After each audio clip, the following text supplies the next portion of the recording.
Давайте будем честны, учитывая, сколько лет мы ждали Мастер-лигу, учитывая, что из себя eFootball представляет на сегодняшний день и насколько сильно это отличается в целом от серии PES, было наивно в какой-то степени полагать, что Konami выкатит полноценный AAA режим. По итогу все дело ограничилось временным ивентом, и он сильно отличается от того, что мы привыкли наблюдать, исходя из серии PES. Во всяком случае, в рамках сегодняшнего ролика предлагаю конкретно так рассмотреть новый ивент Мастер-лига, посмотреть на все заметные изменения, посмотреть, как он играется и что Konami предлагают нам за его прохождение, а там есть чем вас удивить. Апрельское глобальное обновление уже здесь, а вместе с ним и крутые наборы в eFootball. Но что делать, если монет недостаточно, но в то же время ты не знаешь, где можно их приобрести или где можно пополнить стимовский аккаунт? Не стоит переживать, ведь есть донатов нет. Больше не нужно задумываться о пополнении по адекватным ценам, ведь именно здесь вы сможете пополнить свой Steam аккаунт или приобрести монеты для eFootball Mobile, точно так же, как и пополнить любую другую мобильную игру. Все собрано на одном сайте и с самыми лучшими ценами,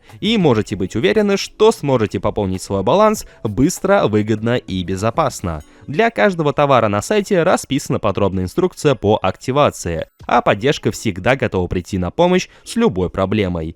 Также на сайте присутствуют бесплатные ежедневные раздачи. Лутай D-Coin и сразу пополняй любимые игры. При регистрации по моей ссылке ты получишь купон, который даст тебе скидку на первую покупку. Проблемы с пополнением уже в прошлом, ведь с донатов нет, донат есть. Ссылка в описании. Самое главное отличие Мастер-лиги Sprint от Мастер-лиги привычной, песовской, заключается в том, что Мастер-лига Sprint это временное событие, тогда как в серии PES это полностью автономный режим. То есть если вы не подключитесь к eFootball, к ее серверам, вы не зайдете в сеть, вы в Мастер-лигу Sprint не поиграете.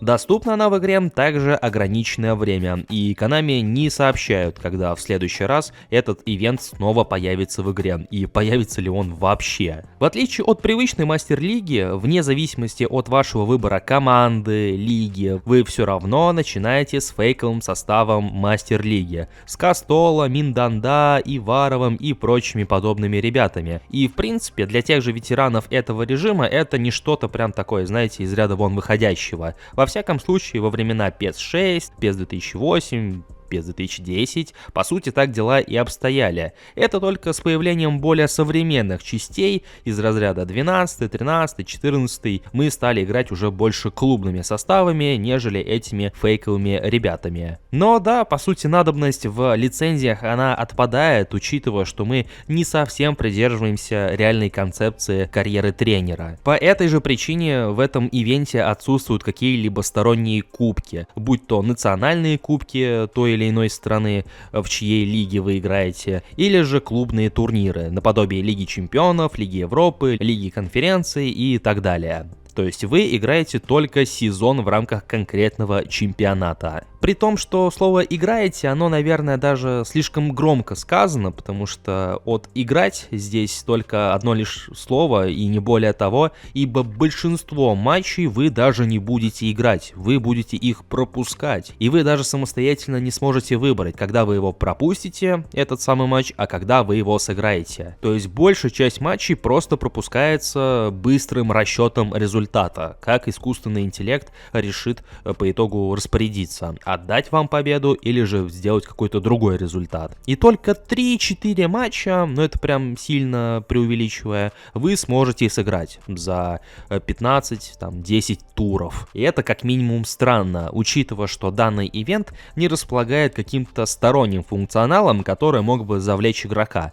как это, например, происходит в Football Manager, где помимо самих матчей у вас еще полно менеджмента, начиная от трансферов игроков и заканчивая полноценной тренировкой вашего состава, с составлением расписания, проведением тренировок и так далее. Чего-то подобного, очевидно, в этом ивенте не имеется. Соответственно, и смысл пропускать большинство матчей тоже особо не вижу, если честно. По сути, концепция Мастер-лиги была сильно так упрощена, и, скажем так, попытались ее обернуть в обертку чего-то такого скоротечного для СДВГ аудитории, и, по сути, мы наблюдаем все то же самое, только в гиперболизированном виде. Мы все так же начинаем со слабыми составами, прокачиваем, продаем, покупаем других, прокачиваем их, продаем также их, покупаем других и так далее. И так на протяжении всего сезона. Просто теперь вместо полноценных трансферных переговоров вы просто подписываете того или иного игрока за фейковую валюту. То есть даже реальных средств в этом ивенте не фигурирует. Точно так же, как и каких-то переговоров с игроками. Ну и помимо этого, другой нашей основной целью является увеличение нашей фан-базы нашей команды. И как ее еще можно увеличить, кроме как не победой в чемпионате и в целом не выигрышем матчей в рамках лиги. Поэтому побеждаем, увеличиваем нашу фан-базу и получаем за это определенные награды. По большей части это ГПшки. На начальной стадии также можно получить хайлайтовскую карточку Кастола с определенным дизайном. Но помимо этого, в этом ивенте действует рейтинговая система. Она учитывает количество ваших болельщиков, и, соответственно, чем больше болельщиков, тем выше в этой рейтинговой системе вы будете находиться. И в зависимости от вашего места, вы по итогу сможете получить дополнительные определенные награды. А именно, если на ПК и консолях вы попадете в топ 50 тысяч игроков по количеству болельщиков вашей команды, то по итогу сможете получить определенный значок, если вы попадете в определенный топ, и также эпическую карточку Кастола. А она, в принципе, сама по себе неплохая для фри-то-плейных аккаунтов. На момент записи этого ролика полная прокачка недоступна, датамайнеры еще не вскрыли информацию по этой карточке, но она должна выглядеть примерно вот так вот. 102 пункта рейтинга, учитывая, что это центральный нападающий, охотник за голами, то, скорее всего, основной буст это чутье нападающего.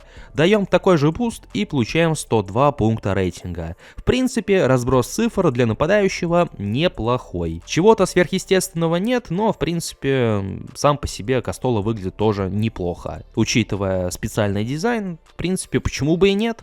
Ну и после всего того, что мы увидели, остается лишь констатировать факт, что это даже и близко не то, что мы помним по серии PES, и с чего я начинал это видео. Было бы странно ожидать чего-то другого, потому что разработчики открыто заявили. Они попытались сделать Мастер-лигу под нынешние реалии, а нынешние реалии для eFootball таковы, что она прям на что-то такое, как FIFA, глобальная не претендует. Соответственно, и ее режимы тоже. Поэтому они попытались, они и сделали. Сделали этот ивент более-менее работоспособным, а вот насколько интересным, покажет лишь время. Но в большинстве своем, по комментариям, которые фигурируют в соцсетях, естественно, больше недовольства. Но знаете, в случае с Konami они смотрят даже не столько на комментарии, сколько на количество пользователей в игре и непосредственно в определенных ивентах, режимах и так далее. Поэтому будущее Мастер-лиги в рамках eFootball все еще остается достаточно туманным.